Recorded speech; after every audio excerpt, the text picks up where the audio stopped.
믿기 힘든 일이 벌어졌습니다. 독일의 저명한 교통 전문가가 한국의 도로 시스템을 직접 경험한 후 자신이 믿어왔던 교통 패러다임이 완전히 뒤집히는 충격적인 순간을 맞이했습니다. 20년간 교통 시스템을 연구하며 독일이 세계 최고의 교통 선진국이라 확신했던 그는 한국에서 단 몇 시간 만에 그 신념이 흔들리는 경험을 하게 됩니다. 그가 목격한 것은 단순한 기술의 발전이 아니었습니다. 도로 위에서 벌어지는 혁신적인 시스템, 첨단 기술과 시민의식이 결합된 완벽한 교통 환경이었습니다. 연구팀은 즉시 이 현상을 기록하기 시작했고 그의 발견은 현재 독일 교통정책에 큰 파문을 일으키고 있습니다. 최근 아우토반의 노후화와 교통정체 문제가 독일 내에서 뜨거운 논쟁거리가 되고 있었습니다. 과거 무제한 속도로 상징되던 이 고속도로는 이제 도로 유지보수 부족, 사고 증가, 환경 문제, 지속적인 교통체증으로 비판받고 있었죠.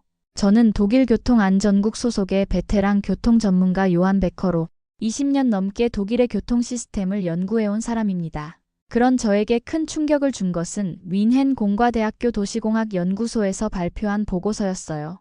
연구 결과에 따르면 한국의 교통 시스템이 세계 최고 수준이며 독일보다 더 효율적이고 안전하다는 평가를 받았다는 겁니다. 처음 그 보고서를 읽었을 때 저는 콧 웃음을 쳤습니다. 말도 안 되는 소리라고 생각했죠. 독일은 유럽에서 가장 발전된 교통 시스템을 갖춘 나라인데 한국이 우리보다 앞섰다고? 그게 말이 되나? 저는 동료들에게 불평했습니다. 그들 역시 저와 비슷한 반응이었어요. 하지만 언론에서도 독일이 한국을 배워야 한다는 주장이 나오기 시작하면서 이 논쟁은 더욱 뜨거워졌습니다. 저는 그 연구 결과를 직접 검증하기로 결심했어요. 오랜 경험을 가진 교통 전문가로서 현장에서 직접 확인하는 것이 가장 정확한 판단 방법이라고 생각했기 때문입니다. 그래서 저는 한국 방문을 결정했습니다. 직접 한국의 교통 시스템을 경험하고 그들이 정말 독일보다 앞서 있는지 판단하고 싶었어요.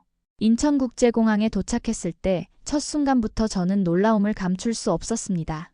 공항 내부는 믿기 힘들 정도로 깨끗했고 질서정연하게 운영되고 있었어요. 자율주행 셔틀버스가 승객들을 실어 나르고 인공지능 기반 안내 시스템이 여러 언어로 정확한 안내를 제공하고 있었죠. 독일 공항에서는 아직도 이런 기술을 실험 단계로만 다루는데 여기는 이미 실용화되었어? 저는 그 광경을 보며 혼잡한 프랑크푸르트 공항을 떠올렸습니다. 거기서는 여전히 사람이 직접 안내하고 셔틀버스는 정해진 스케줄에 따라 운행됩니다. 기술의 차이가 이렇게 클 수 있다니 첫 순간부터 저의 고정관념이 흔들리기 시작했습니다. 공항철도를 타고 서울로 이동하는 과정에서도 저는 계속해서 놀라웠어요. 실시간 도착 정보가 정확하게 제공되고 자동 결제 시스템과 좌석 예약 시스템이 원활하게 운영되는 모습은 저에게 신선한 충격이었습니다. 제가 알던 독일의 교통 시스템과는 차원이 달랐죠. 이제 막 한국에 도착했을 뿐인데 이미 저의 편견은 무너지기 시작하고 있었습니다. 서울에 도착한 후 저는 한국교통연구원 소속 박지훈 연구원과 만났습니다. 그는 저를 서울시 교통관제센터로 안내해 주었죠. 그곳에서 본 광경은 믿기 힘들 정도였어요. 수백 개의 모니터가 서울 전역의 교통 상황을 실시간으로 보여주고 있었고 인공지능 시스템이 교통 흐름을 자동으로 분석하고 있었습니다. 이것 좀 보세요, 베커 박사님. 저희 시스템은 교통 상황에 따라 신호등을 실시간으로 조절합니다. 박지훈 연구원의 설명에 저는 깜짝 놀랐어요. 독일에서는 여전히 대부분의 신호등이 미리 프로그래밍된 타이밍에 따라 운영되고 있었거든요. 실시간 조정은 극히 일부 지역에서만 실험적으로 시행되고 있었습니다. 독일에서는 여전히 수동으로 운영되는데 여기선 이미 인공지능이 모든 걸 조정하고 있군요. 제 말에 박지훈 연구원은 웃으며 고개를 끄덕였습니다. 더 놀라운 것은 자율주행 시스템이었어요. 박지훈 연구원은 특별히 준비된 차량에 저를 태우고 서울 시내를 돌아보았습니다. 그 차량은 도로와 실시간으로 소통하며 운행되고 있었고 주변 차량과 신호등 정보를 자동으로 인식해 사고를 방지하는 기술을 선보였죠. 한국의 자율주행 차량은 실시간 데이터 분석을 기반으로 교통 흐름을 최적화하며 특정 도로에서는 완전 무인주행이 가능할 정도로 발전했습니다. 박지훈 연구원의 설명을 들으며 제 마음속에는 겸손함이 자리 잡기 시작했습니다. 독일이 자동차의 본고장이라는 자부심이 있었는데 자율주행 분야에서는 한국이 앞서 있다는 사실이 인정하기 쉽지 않았지만 부정할 수 없는 현실이었어요. 특히 자율주행이 대중교통과 물류 시스템에도 적용되고 있다는 사실은 더욱 충격적이었습니다. 버스는 정확한 시간에 정류장에 도착했고 택배 배송 로봇이 보도를 따라 움직이는 모습도 볼 수 있었죠. 독일에서는 아직 이런 기술이 실험실 수준에 머물러 있는데 한국에서는 이미 일상이 되어 있었습니다. 저희는 지난 10년간 교통 인프라에 집중적으로 투자했어요. 특히 디지털 기술과 교통 시스템의 통합에 중점을 두었죠. 박지훈 연구원의 말에 저는 깊이 공감했습니다. 독일도 물론 첨단 기술을 보유하고 있지만 기존 시스템을 완전히 교체하는 것에 대한 저항이 크다는 점이 문제였습니다. 하루 종일 서울의 스마트 교통 시스템을 경험한 후 저는 호텔로 돌아와 제 노트북에 경험을 기록했어요. 한국의 교통 시스템은 기술적으로 독일을 앞서고 있다. 특히 실시간 데이터 활용과 인공지능 적용 측면에서 우리가 배울 점이 많다. 이렇게 써내려가면서 제 고정관념이 하나둘 무너지는 것을 느꼈습니다. 그날 밤 저는 창밖으로 서울의 밤 풍경을 바라보며 생각했습니다. 아마도 우리는 너무 오랫동안 우리 시스템이 최고라고 자만했던 것 같아. 그 순간 저는 이번 여행이 제 인생에서 매우 중요한 전환점이 될 것이라는 예감이 들었습니다. 독일로 돌아가면 많은 것을 바꿔야 할 테니까요. 다음 날 아침 저는 서울 지하철을 직접 경험해 보기로 했습니다. 박지훈 연구원은 저에게 티머니 카드라는 것을 건네주었어요. 이 한 장의 카드로 버스, 지하철, 택시까지 모든 대중교통을 이용할 수 있습니다. 라고 설명해 주었죠. 독일에서도 비슷한 시스템이 있지만 지역마다 다른 카드를 사용해야 하는 경우가 많아서 불편함이 있었습니다. 지하철역에 들어서자마자 저는 또 한 번 놀라움을 금치 못했어요. 모든 역사가 믿을 수 없을 정도로 깨끗했고 스크린도어가 설치되어 승객의 안전을 보장하고 있었습니다. 베를린이나 뮌헨의 지하철역과 비교하면 마치 다른 세계 같았죠. 저희 서울 지하철은 23개 노선이 완벽하게 연결되어 있어요. 하루 평균 700만 명이 이용하는데도 정시 운행률이 99%를 넘습니다. 박지훈 연구원의 말에 저는 그저 고개를 끄덕일 수밖에 없었습니다. 베를린 지하철은 자주 지연되고 유지보수도 어려운 실정인데 말이죠. 지하철에 탑승하자 플랫폼 스크린과 열차 내부 모니터에 실시간 도착 정보와 혼잡도 안내가 표시되었습니다. 어느 칸이 덜 붐비는지 한눈에 알 수 있어서 승객들이 효율적으로 분산되는 모습이 인상적이었어요. 베를린 지하철은 유지보수도 어렵고 연착이 잦은데 한국은 미래를 살고 있네요 라고 저는 솔직히 고백했습니다. 더욱 놀라운 것은 무인 열차였어요. 일부 노선은 완전 자동화되어 운전사 없이 운행되고 있었습니다. 박지훈 연구원의 설명에 따르면 이 시스템은 인공지능과 센서를 활용해 더 안전하고 효율적인 운행을 가능하게 한다고 합니다. 독일에서는 아직 이런 기술이 실험 단계에 있다는 사실이 부끄럽게 느껴졌습니다. 우리는 베를린에서 유사한 시스템을 도입하려고 했지만 안전 규제와 노동조합의 반대로 진전이 느립니다. 제 말에 박지훈 연구원은 이해한다는 듯 고개를 끄덕였어요. 새로운 시스템 도입은 항상 어려움이 따르죠. 저희도 처음에는 많은 저항이 있었습니다. 지하철에서 내려 버스로 갈아타는 과정도 매우 순조로웠습니다. 버스 정류장에는 실시간 도착 정보가 표시되어 있었고 버스 내부에는 다음 정류장 안내와 환승 정보가 자동으로 제공되었어요. 모든 것이 승객의 편의를 위해 설계되어 있었습니다. 서울의 대중교통 시스템은 단순히 사람들을 한 곳에서 다른 곳으로 이동시키는 것 이상의 의미를 가지고 있어요. 도시 생활의 질을 높이는 핵심 요소이죠. 박지훈 연구원의 말이 깊이 와닿았습니다. 독일에서는 대중교통을 단순한 이동 수단으로만 생각하는 경향이 있었거든요. 그날 저녁 저는 호텔 로비에서 제 생각을 정리했습니다. 한국의 대중교통 시스템은 기술과 사용자 경험 모두에서 독일을 앞서고 있다. 특히 통합된 시스템과 실시간 정보 제공 측면에서 우리가 배워야 할 점이 많다. 이제 저는 뮌헨 공과대학교의 연구 결과가 과장이 아니라는 사실을 인정할 수밖에 없었습니다. 한국은 정말로 교통 시스템 분야에서 세계를 선도하고 있었어요. 셋째 날, 박지훈 연구원은 저를 한국의 고속도로 시스템을 경험할 수 있는 여행으로 안내했습니다. 서울에서 출발해 경기도 일대를 돌아보는 일정이었죠. 저는 한국의 고속도로가 어떤 모습일지 궁금했어요. 아우토반처럼 무제한 속도 구간이 있을까? 도로 상태는 어떨까? 많은 질문이 머릿속을 맴돌았습니다. 고속도로 진입로에 들어서자마자 저는 첫 번째 차이점을 발견했어요. 톨게이트에서 차량들이 속도를 줄이지 않고 그대로 통과하는 모습이었습니다. 이게 하이패스 시스템입니다. 모든 차량에 단말기가 설치되어 있어 자동으로 요금이 결제돼요. 박지훈 연구원의 설명을 들으며 저는 독일 고속도로에 정체된 톨게이트를 떠올렸습니다. 특히 휴가철이면 톨게이트 앞에서 몇 시간씩 기다려야 하는 경우도 있었죠. 독일에서는 이런 시스템을 부분적으로 도입했지만 아직 모든 차량에 의무화되지는 않았어요. 그래서 여전히 정체가 발생합니다. 제 말에 박지훈 연구원은 고개를 끄덕였습니다. 저희도 처음에는 도입하는데 어려움이 있었지만 정부의 강력한 지원과 인센티브 덕분에 빠르게 정착될 수 있었죠. 고속도로를 달리면서 저는 구간 단속 표지판을 발견했어요. 궁금증이 생겨 박지훈 연구원에게 물었습니다. 저 표지판은 무슨 의미인가요? 구간 단속 시스템은 단순한 과속 단속이 아닙니다. 일정 구간에서 차량의 평균 속도를 측정하여 지속적인 과속을 막고 사고를 예방하는 역할을 해요. 그의 설명을 들으며 저는 독일의 과속 단속 시스템과 비교했습니다. 독일에서는 특정 지점에만 카메라가 설치되어 있어 그 지점만 지나면 다시 과속하는 경우가 많았거든요. 이 시스템은 운전자가 일정 속도를 유지하게 만들어 사고 예방에 더 효과적이네요. 저는 솔직히 인정했습니다. 이런 시스템이 아우토반에도 도입된다면 사고율을 크게 줄일 수 있을 것이라는 생각이 들었어요. 또 다른 놀라운 발견은 도로 유지 보수 시스템이었습니다. 박지훈 연구원이 태블릿으로 특별한 앱을 보여주었어요. 이건 인공지능 기반 도로 유지 보수 시스템입니다. 도로 위를 달리는 차량들이 실시간으로 도로 상태 데이터를 수집하고 이를 분석해 문제가 발생하기 전에 선제적으로 보수할 수 있게 해줍니다. 독일에서는 도로 점검이 주로 정기적인 일정에 따라 수동으로 이루어지고 있었기에 이런 실시간 시스템은 매우 혁신적으로 느껴졌습니다. 그래서 한국 고속도로는 포트홀이나 균열이 거의 없군요. 저는 부드러운 도로 위를 달리며 감탄했습니다. 장거리 운전 중 저는 졸음쉼터라는 표지판을 발견했어요. 또다시 호기심이 생겨 박지훈 연구원에게 물었습니다. 저건 또 무엇인가요?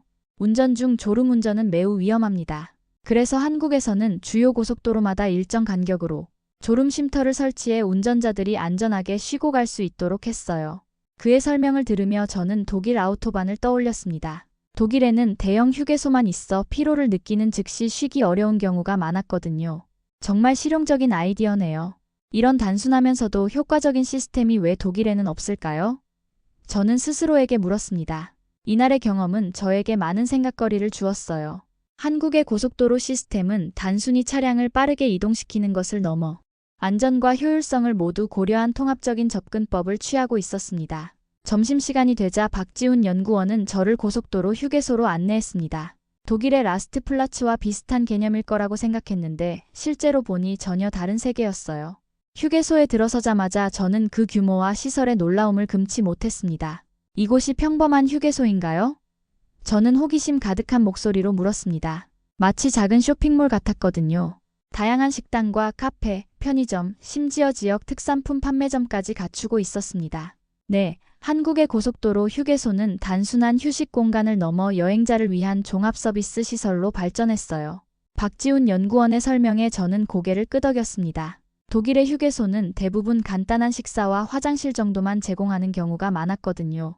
식사를 하기 위해 푸드코트로 향했는데 그곳에서 또 하나의 혁신적인 시스템을 발견했습니다. 모든 음식은 키오스크를 통해 주문할 수 있었고 다양한 메뉴를 한 곳에서 선택할 수 있었어요. 이 시스템은 정말 편리하네요. 독일에서는 각 식당마다 줄을 서서 기다려야 해서 시간이 많이 소요됩니다. 저는 감탄하며 말했습니다. 주문 후 받은 번호표를 들고 자리에 앉았습니다. 얼마 지나지 않아 스피커에서 제 번호가 호출되었고 음식을 받으러 갔어요. 이런 번호 호출 서비스 덕분에 사람들이 줄을 서서 기다릴 필요가 없었고 모두가 편안하게 휴식을 취할 수 있었습니다. 식사를 마친 후 저는 휴게소 주변을 둘러보았어요. 아이들을 위한 놀이기구와 가벼운 산책 코스가 마련되어 있어 가족 단위 방문객들도 편안하게 휴식을 취할 수 있었습니다. 독일의 휴게소와 비교하면 마치 테마파크 같군요. 저는 웃으며 말했어요. 특히 인상적이었던 것은 휴게소의 청결함이었습니다. 화장실은 믿을 수 없을 정도로 깨끗했고 심지어 어린이와 장애인을 위한 특별시설까지 갖추고 있었어요. 독일의 고속도로 화장실은 종종 청결 상태가 좋지 않아 불만이 많습니다. 저는 솔직히 고백했습니다. 또한 휴게소 내에는 전기차 충전소가 여러 대 설치되어 있었고 모두 사용 중이었습니다. 한국은 전기차 인프라도 잘 갖추어져 있군요. 제 말에 박지훈 연구원은 고개를 끄덕였어요. 네, 정부 주도로 전기차 충전 인프라를 빠르게 확충했습니다. 특히 고속도로 휴게소는 모두 충전소를 갖추도록 의무화했죠. 휴게소에서 나와 다시 고속도로로 향하는 길에 저는 독일과 한국의 차이점에 대해 깊이 생각했습니다. 한국의 휴게소는 단순한 휴식 공간이 아니라 여행자들의 편의를 종합적으로 고려한 공간이었어요. 이것은 단순히 시설의 차이가 아니라 서비스에 대한 철학의 차이였습니다. 우리 독일 사람들은 종종 효율성만을 추구하다가 사용자 경험을 간과하는 경향이 있어요. 저는 스스로에게 중얼거렸습니다. 한국의 고속도로 시스템은 효율성과 사용자 경험을 동시에 추구하고 있었고 그 결과는 매우 인상적이었습니다. 그날 저녁 호텔로 돌아온 저는 제 노트북에 또 다른 깨달음을 기록했어요. 한국의 고속도로 휴게소는 단순한 휴식 공간이 아닌 종합 서비스 공간으로 발전했다. 독일도 이런 접근 방식을 도입한다면 여행자들의 만족도를 크게 높일 수 있을 것이다. 이제 저는 한국의 교통 시스템에서 배울 점이 정말 많다는 사실을 인정할 수밖에 없었습니다. 다음 날 저는 서울 시내에서 또 다른 놀라운 경험을 했습니다. 저희가 도로 위에 있을 때 멀리서 사이렌 소리가 들려왔어요. 그러자 모든 차량이 마치 약속이라도 한 듯 도로 가장자리로 자연스럽게 비켜주는 모습을 목격했습니다. 구급차가 빠르게 지나갔고 그 후에는 다시 정상적인 교통 흐름이 이어졌어요. 이건 정말 인상적이네요. 독일에서는 긴급 차량을 위해 길을 비켜주는 것이 법적 의무임에도 불구하고 종종 제대로 지켜지지 않을 때가 있어요. 저는 솔직하게 말했습니다. 독일에서는 레텐가세라고 불리는 응급차량 통로를 만들어야 하지만 특히 심한 교통 정체 상황에서는 잘 지켜지지 않는 경우가 많았거든요. 박지훈 연구원은 미소를 지으며 설명해 주었습니다. 한국에서는 긴급 차량 접근 시 내비게이션에 알림이 가고 신호등이 자동으로 조정됩니다. 또한 어린 시절부터 교통안전 교육을 통해 긴급 차량에 양보하는 것을 자연스럽게 배우죠. 그의 말을 들으며 저는 기술적 솔루션과 문화적 의식이 결합된 모습에 감명받았어요. 내비게이션 알림 시스템은 특히 혁신적이었습니다. 긴급 차량이 접근하고 있다는 것을 미리 알 수 있다면 운전자들이 더 효과적으로 대응할 수 있을 테니까요. 독일도 이런 시스템을 도입해야 할 것 같아요. 특히 아우토반에서 사고가 발생했을 때 구급차가 신속하게 현장에 도착하는 것이 생명을 구하는 데 결정적인 역할을 하니까요. 저는 진지하게 생각을 나누었습니다. 또 다른 인상적인 점은 보행자를 위한 교통 시스템이었어요.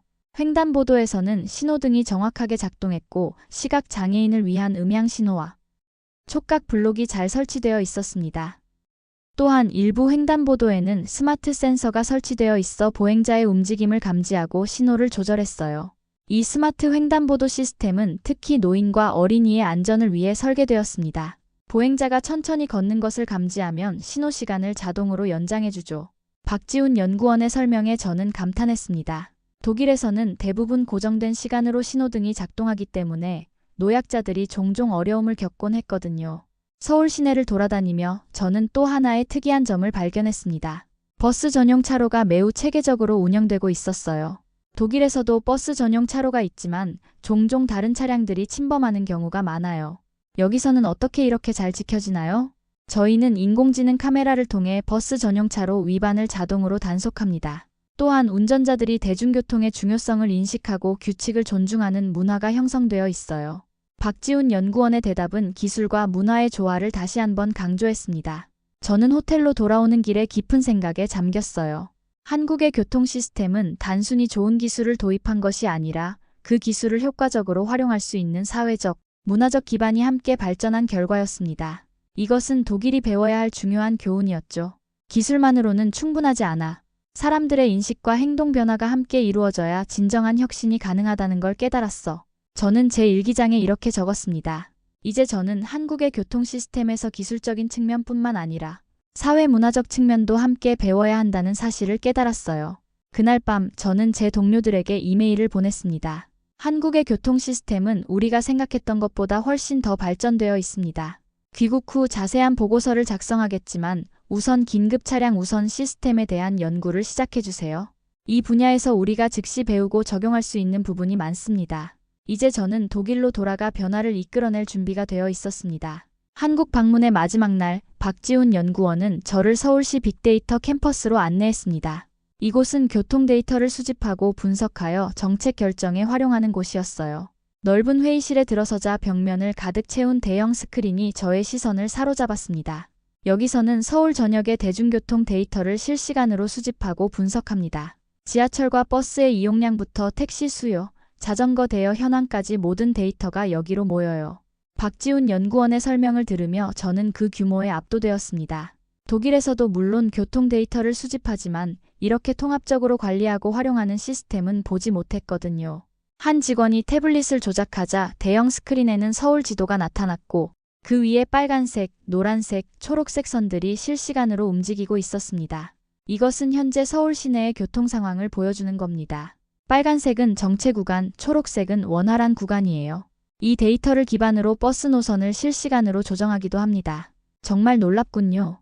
독일에서는 교통 상황을 실시간으로 모니터링하긴 하지만 이렇게 적극적으로 대응하지는 못해요. 저는 솔직히 인정했습니다. 독일의 경우 대중교통 시스템은 대부분 미리 정해진 스케줄에 따라 운영되고 실시간 조정은 제한적이었거든요. 더욱 인상적인 것은 이 데이터가 시민들에게도 공개된다는 점이었습니다. 저희는 모든 교통 데이터를 개방하여 민간 기업이나 개인 개발자들도 이를 활용해 다양한 서비스를 만들 수 있도록 하고 있어요. 박지훈 연구원의 말에 저는 깜짝 놀랐습니다. 독일에서는 교통 데이터의 상당 부분이 공공기관 내부에서만 활용되는 경우가 많았거든요. 그래서 한국에는 이렇게 다양하고 혁신적인 교통 관련 앱들이 있군요. 제가 말하자 박지훈 연구원은 미소를 지었습니다. 맞아요. 데이터 개방이 혁신을 가속화했죠. 시민들은 더 나은 서비스를 이용할 수 있고 정부는 민간의 창의력을 활용할 수 있으니 윈윈이라고 볼 수 있습니다. 또 하나 인상적이었던 것은 교통 데이터를 기반으로 한 도시 계획이었어요. 그들은 단순히 현재의 교통 흐름을 관리하는 것뿐만 아니라 미래의 도시 개발에도 이 데이터를 적극 활용하고 있었습니다. 이 시뮬레이션은 새로운 주거단지가 개발될 경우 예상되는 교통 흐름을 보여줍니다. 이를 통해 미리 교통 인프라를 준비할 수 있죠. 독일에서는 도시계획과 교통계획이 종종 별개로 진행되어 나중에 문제가 발생하는 경우가 많아요. 저는 생각에 잠겼습니다. 한국의 통합적인 접근 방식은 분명 더 효율적이고 미래지향적이었습니다. 마지막으로 박지훈 연구원은 저에게 특별한 것을 보여주었어요.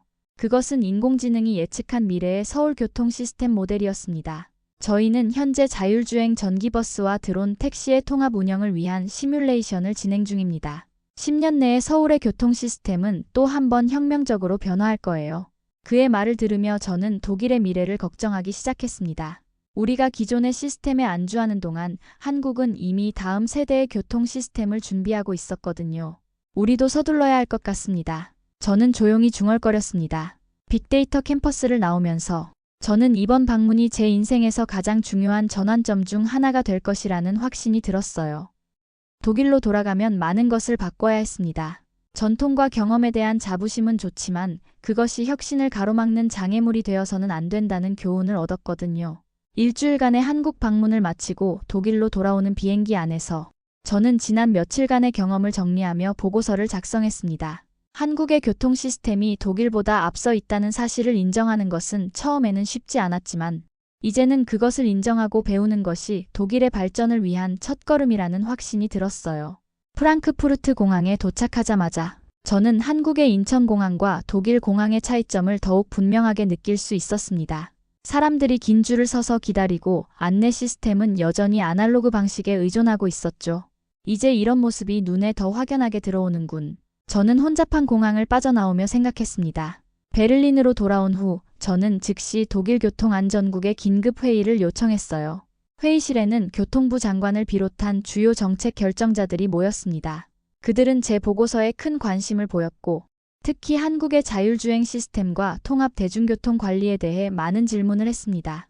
한국의 교통 시스템은 단순히 첨단 기술을 도입한 것이 아닙니다. 그들은 기술, 정책, 문화가 조화롭게 통합된 시스템을 구축했습니다. 저는 프레젠테이션을 시작하며 강조했어요. 특히 한국의 데이터 기반 의사결정 시스템과 시민 참여형 교통정책에 대해 상세히 설명했습니다. 제 발표가 끝나자 회의실에는 무거운 침묵이 흘렀습니다. 오랜 교통 전문가들은 독일이 이렇게 뒤처져 있다는 사실을 받아들이기 어려워했어요. 그러나 곧 건설적인 토론이 시작되었고 변화의 필요성에 대한 공감대가 형성되기 시작했습니다. 우리는 너무 오랫동안 우리의 전통과 경험에만 의존해왔습니다. 이제는 열린 마음으로 다른 나라의 혁신을 배울 때입니다. 저는 진심을 담아 말했어요. 놀랍게도 많은 동료들이 고개를 끄덕이며 제 의견에 동의했습니다. 회의 결과 저는 독일 교통 시스템 혁신을 위한 특별 태스크포스의 책임자로 임명되었어요. 우리의 첫 번째 과제는 자율주행 시스템 개발과 통합 대중교통 카드 시스템 도입을 위한 연구였습니다. 또한 한국과의 교류 프로그램을 통해 양국 교통 전문가들이 경험과 지식을 공유할 수 있는 플랫폼도 구축하기로 했죠. 뮌헨 공과대학교에서 특별 강연을 요청받았을 때 저는 기꺼이 수락했습니다. 강의실은 학생들과 교수들로 가득 찼고 그들은 한국의 교통 시스템에 대한 제 이야기를 열정적으로 경청했어요. 독일이 세계 최고의 자동차 기술을 가지고 있지만 통합적인 교통 시스템 측면에서는 배울 점이 많습니다. 우리의 미래는 개별 차량이 아닌 스마트하고 연결된 교통 네트워크에 있습니다. 강연 후 여러 학생들이 저에게 다가와 질문을 쏟아냈습니다. 그들의 열정과 호기심은 저에게 큰 희망을 주었어요. 젊은 세대는 변화에 더 열려 있군요. 이것이 바로 우리가 필요로 하는 마인드입니다. 저는 기쁘게 생각했습니다. 다음 달 독일 연방의회에서는 교통 시스템 혁신을 위한 특별 예산이 승인되었고 우리 태스크포스는 본격적인 연구와 개발을 시작했어요. 첫 번째 프로젝트는 베를린, 뮌헨 구간의 구간 단속 시스템을 도입하는 것이었습니다. 또한 긴급 차량 우선 시스템도 시범적으로 도입하기로 했죠. 1년 후 우리의 노력은 첫 번째 결실을 맺기 시작했습니다. 베를린의 교통사고율이 15% 감소했고 대중교통 이용률은 20% 증가했어요. 언론에서는 독일 교통 시스템에 한국에서 영감을 받은 혁신이라는 제목의 기사가 실리기도 했습니다. 한국 방문 이후 3년이 지난 지금 독일의 교통 시스템은 많은 변화를 겪었습니다. 물론 아직 갈 길이 멀지만 우리는 올바른 방향으로 나아가고 있다고 확신합니다. 가장 중요한 변화는 기술적인 측면이 아닌 사고방식의 변화였어요. 우리는 이제 다른 나라의 성공 사례를 열린 마음으로 받아들이고 지속적인 혁신을 추구하는 문화를 만들어가고 있습니다. 때로는 멀리 가야 가까이 있는 것을 볼 수 있다는 옛 독일 속담이 있습니다. 저에게 한국 방문은 바로 그런 경험이었어요. 독일을 떠나 한국이라는 먼 나라에 가봤기에 우리 시스템의 한계와 가능성을 더 명확하게 볼 수 있었습니다. 그리고 이제 저는 그 경험을 바탕으로 독일의 교통 시스템을 더 나은 방향으로 이끌어가고 있습니다. 한국의 교통 시스템에서 배운 가장 중요한 교훈은 혁신은 단순히 새로운 기술을 도입하는 것이 아니라 그 기술을 효과적으로 활용할 수 있는 시스템과 문화를 함께 발전시키는 것이라는 점입니다. 이것이 바로 독일이 앞으로 나아가야 할 방향이라고 저는 확신합니다. 오늘의 사연은 여기까지입니다. 긴 영상 시청해주셔서 감사합니다.